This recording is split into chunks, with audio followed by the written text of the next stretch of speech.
Здорово, бойцы! Это видео будет полезно для тех, кто хочет улучшить свои навыки игры в Red Alert 1. Объяснения все оставлю на потом. Вот ссылочка на карту, вставляете ее сюда, нажимаете Enter, она у вас появится. Она будет находиться в описании к видео. Поехали. Я расскажу, как я тренируюсь на этой карте. Ну, постараюсь максимально рассказать, что я нажимаю, но проговорить это практически невозможно. То есть настолько быстро все происходит. Ну, в общем, ладно. Первое Alt-W. Это у нас базовая точка. Там, где у нас будут выходить пехота сначала, потом танки. Alt-R. Это у нас первый фронт, скажем так. Alt-пробел. Ой, нет, Shift-пробел. Это у нас, ну вы видите на клавиатуре, это у нас второй фронт. Как его использовать? Ну, на свое усмотрение будете использовать. Так, Shift-C это точка, где у нас собираются деньги обычно. То есть вот W, R, второй фронт, пробел, и C, там, где у нас собираются деньги. Ну, вы эти можете использовать закладки, скажем так, на свое усмотрение. Так, Z продаем, X разбегаемся, S стоп. Так, нам нужно 4 харвестера, Ора трак на один завод. Так, вот у нас здесь оппонент наш. Карта достаточно сложная, профессиональная. То есть ее важно не то, что как ее пройти, то есть не просто победить искусственный интеллект, а вам нужно именно натренировать определенные навыки. Поставили второй завод, сразу нажали задержку и снова запустили. И скорость у вас увеличится. Скорость строительства техники. Это очень важный момент. Так, 4, все есть. Теперь начинаем делать танки. Второй фронт ставим, точнее первый фронт ставим сюда. Как видите, денег впритык, поэтому нужно очень четко стараться контролировать свои траки. Так, хорошо. Так, здесь у нас пытается пройти пехота, но мы ее законтролили. Так, есть. Когда выехал ваш трак, выгрузился, чуть-чуть времени прошло, S нажимаете. Таким образом, он будет ехать к ближайшей руде. Это желательно натренировать прямо очень сильно. Так, Кьюшин. Видите, довольно такая неплохая атака от них.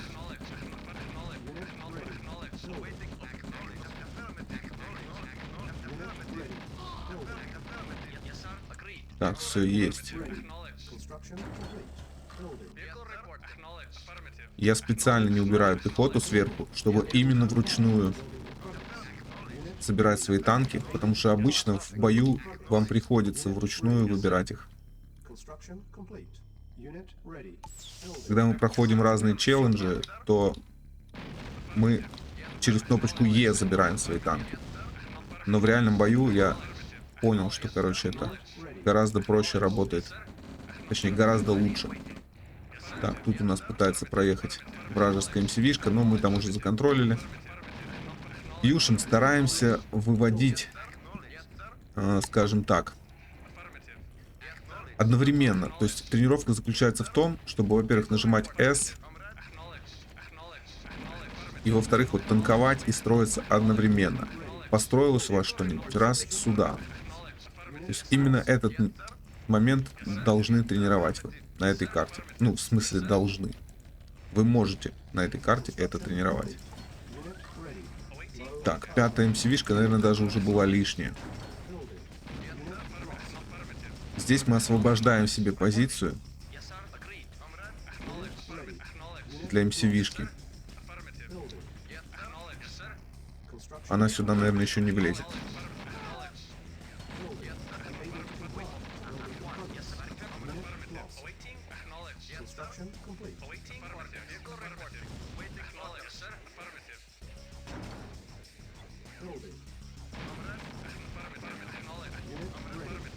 Все есть, подкрепление есть. точнее поддержка Тесла теперь у нас есть. Обычно я стараюсь не ставить радар, чтобы тренироваться именно вот вслепую. Но для вас я сейчас поставлю радар, чтобы вы видели примерно. Ремонтируем через буковку Т. Через кнопку Т. Как видите, ну, в спокойном режиме вы можете натренировать реально очень важные навыки, которые в бою будут вам очень сильно полезны. Все, и вы вот, ну, это приближенные к реальному бою, скажем так, обстоятельства. Все время, видите, вот S старайтесь нажимать. Все профессионалы это делают. Это очень важно.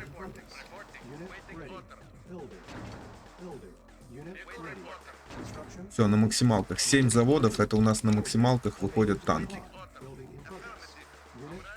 Так, выехал, давай. Видите, они меняют направление. Едут к ближайшей руде. Так, а вот это я зря. Еще один момент. Я использую JQ теперь. То есть SJQ я использую только тогда, когда мне нужно поменять направление движения моих танков. Или когда я иду в атаку. То есть JQ вполне, даже я бы сказал, лучше работает. Это я узнал на личном опыте и в играх 1 на 1, на тренировках с Гангу и с Джейкобом. То есть они использовали это. Я спросил, почему, они сказали, что лучше работает. Ну и тем более на личном опыте я убедился в этом. Так, я радар поставил и забыл включить. Так, немного недостаточно денег.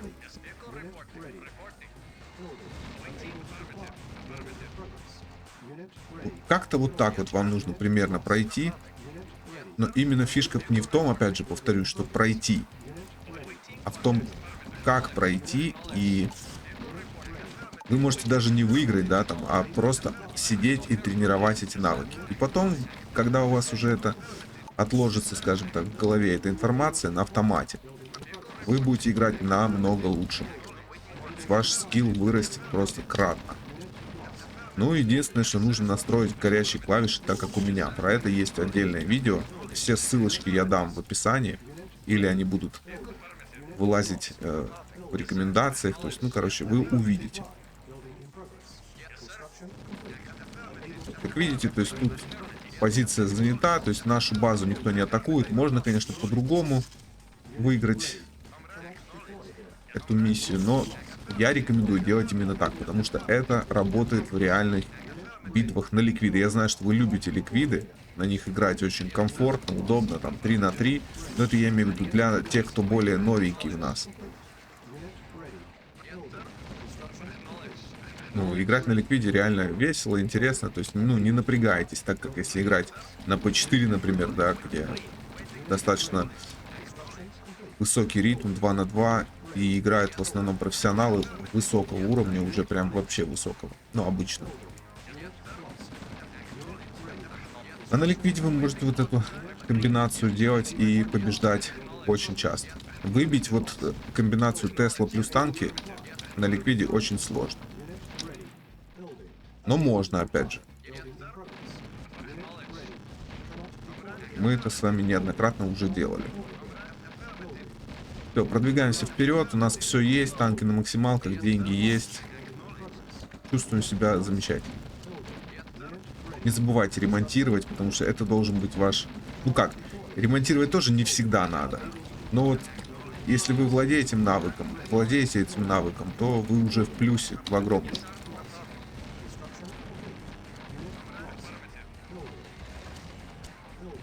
Иногда не успеваем.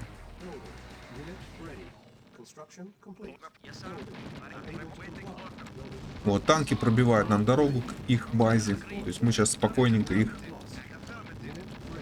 разобьем.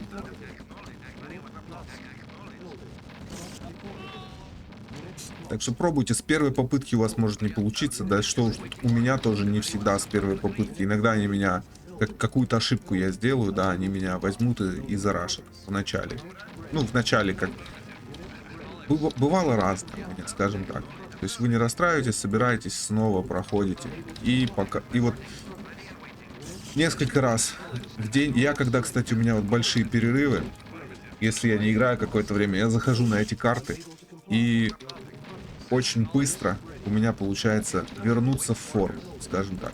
Пальцы вспоминают, мозг вспоминает все комбинации, то есть я, не задумываясь, уже совершенно делаю все эти вещи. Рекомендую, если у вас была пауза в игре. И, кстати, вот почему я не строю 10 MCV, это все специально. Потому что вы привыкли, да, например, на P4 выйти всегда на 10 MCV. P4 это карта такая. Там обычно нужно прям вот выйти на 10 MCV, это круто. Но на ликвиде, например, у вас не будет, возможно, столько времени, и не только на ликвиде, на других профессиональных картах у вас не будет столько времени, чтобы раскачаться до 10 MCV. Но зато вам нужны будут танки, и вы должны привыкнуть к этому ритму построения. То есть вот, когда Тесла строится не на максималке, а, так скажем, вяленько. Так, если вы уничтожите вот эту базу, вот эту, то у вас пройдет, ну, то есть вы пройдете эту миссию. Но я обычно люблю добивать до конца, потому что я именно тренируюсь на этой карте, а не тешу свое эго, что я победил компьютер. То есть это именно тренировочная карта, очень хорошая. Пишите, кстати, в комментариях, если нужны еще хорошие карты. У меня они есть. У меня есть целая коллекция карт, которую сделал Anti-Dead. Тоже ссылка будет в описании. Я думаю, что я не забуду это все сделать. И вы можете скачать мою коллекцию карт с Google диска. И у вас будут все карты, которые есть у меня. Скоро будет еще обновление, я добавлю. Танки JQ. Нажимаете JQ, как вы видите. На клавиатуру я специально увеличил, я специально еще убрал лишние клавиши, чтобы вообще вас не путать. То есть лишние, это я имею в виду те, которые я редко даже использую, я их убрал. Чтобы у вас не было каши в голове, когда вы смотрите, на что я нажимаю. То есть я нажимаю, оставил только те кнопки, которые реально постоянно использую. Так, ну вот, собственно, и заканчиваем с ними. Если сможете пройти, пишите в комментариях. Если не сможете, тоже пишите, я, может, что-нибудь подскажу. Но, в принципе, тут как бы все понятно, да. То есть просто, как я делал? Я смотрел игры профессионалов на ютубе и смотрел в замедленной съемке, смотрел, что они нажимают, зачем они нажимают, записывал, конспектировал. Но я просто очень был мотивирован хорошо играть, поэтому я все это делал. А канала в СНГ такого не было, который бы на русском языке там рассказывал, как играть в Red Alert 1, как побеждать, какие сборки есть, как тренироваться и так далее. Так что, собственно, вот и все. Мы прошли. Now you're pro. Remember this. Да. О, привет. Так, значит, сейчас я отпишу. Значит, смотрите. По поводу, где найти карту, я вам уже, в принципе, сказал. Вот этот номер, он будет в описании к видео.